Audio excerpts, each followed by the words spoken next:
Samantala, ikinagulat ng ilang biyahero ang biglaang pagtaas ng pamasahe sa ilang kumpanya ng bus na biyaheng probinsya. Yan ang ulat ni Bernard Ferrer.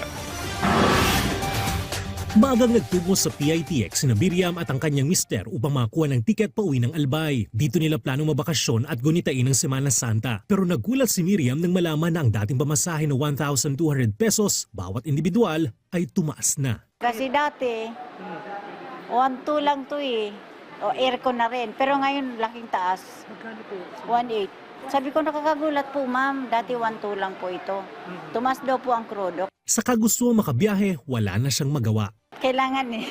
Kahit mahal, uwi talaga kami. Makasama ko yung pamilya ko. Every year kasi ang bakasyon ko. Nakapag-book na si Sinya ng tiket pauwi ng Naga City noong March 1. Planong magbakasyon nila ng kanyang kapatid at ang kanyang ina na kababalik lang mula sa Malaysia. Labis ang kanilang pagkagulat nang singilin sila ng dagdag na pamasahe. Pinagbayad pa po kami ng parang additional fare kasi nagtaas na daw po yung gas. So, ang nangyari po, from 1,480 naging 1,630 po. 8 bus company ang nireklamo ng pamunan ng PITX sa LTFRB matapos magtaas ang pamasahe sa kabila ng suspension sa fare hike na pinag-utos si Paulong Ferdinand R. Marcos Jr. Bicol Isarog, RU Diaz, St. Martha, RMB, DLTB, Bicol Magayon, Superlines, JBH.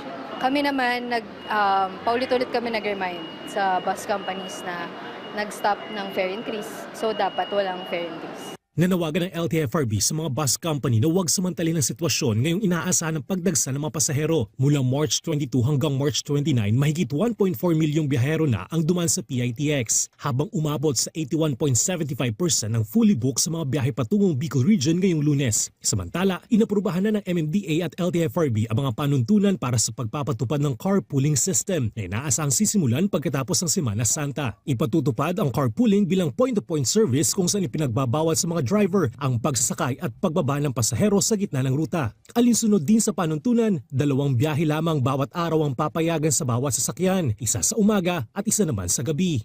Bernard Ferrer para sa Pambansang TV sa Bagong Pilipinas.